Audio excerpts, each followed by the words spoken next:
Panginoong Hesus, 100% Diyos, 100% tao. Bakit siya Diyos? Diyos po siya dahil ang tatay po niya ay God the Father. Diba?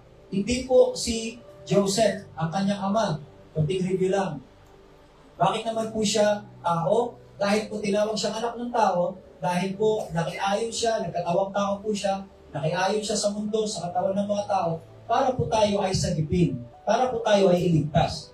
Ang mga simple illustration na ginagamit ko dyan, for example, kapag merong taong nalulunod, hindi naman pwede yung nalulunod ang pumunta doon sa safe na place. Diba? Ganun po yun eh. Nakakita na po ba kayo actual na nalulunod? Sino po nakakita na sa inyo yan?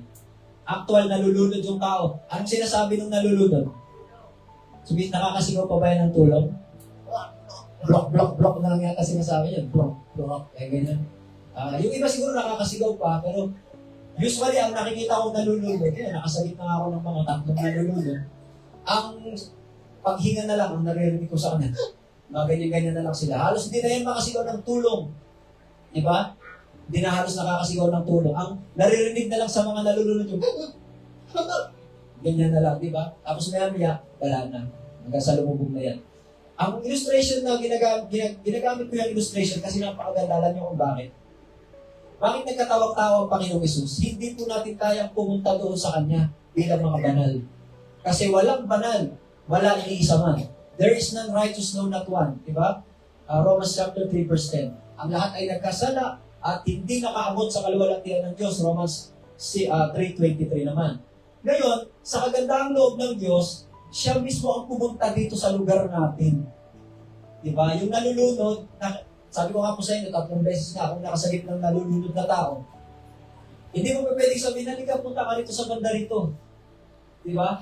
Pag nalulunod yung tao, hindi mo pwedeng sabihin, usod ka na konti para maabot kita. Diba? Hindi pwedeng sabihin, nalulunod ka kasi lumapit ka closer, more closer. Diba? Para maabot mo, reach my hand ka mo. Hindi pwede. Ang nalulunod, kailangan po niyan 100% rescue. Diba? 100% pagsagip sa Kanya. O ngayon, ang Panginoon natin, the same.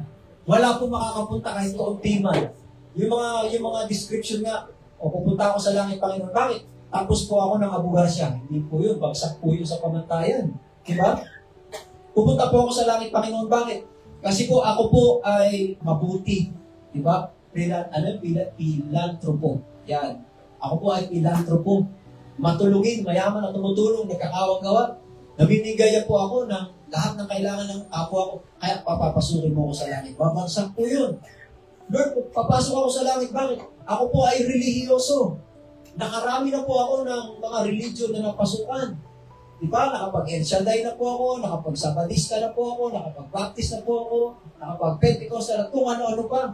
Yung mga denominasyon kaya papasok, bagsak po yan. Bakit? Ano bang pamantayan ng Diyos para pumasok sa buhay na walang hanggan? Ang pamantayan na ay kabanalan.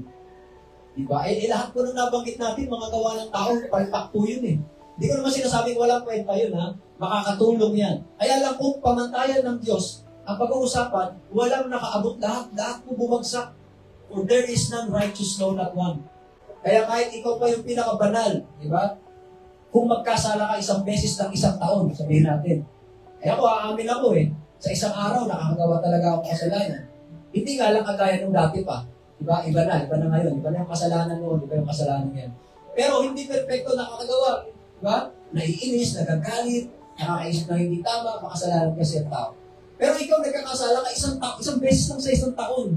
Pero grabe bongga naman yun. Pumapatay ka ng 10, nagkakaasa ka ng manok. Grabe yung kasalanan yun. Kahit isang beses ka lang magkasala, sa isang taon, ako ay nagkakasala araw-araw, parehas lang po tayo nagkakasala. Kahit ikaw nagnanakaw ka ng piso, tapos siya nagnanakaw 1,000,000, parehas lang po yun pag nanakaw. Kaya, there is none righteous, no not one. So, ang ginawa ng Panginoon para sa gibing ng mga tao, siya mismo ang bumaba sa ating lugar. Diba? Sabi po ng Luke chapter 19 verse 10, for the Son of Man came.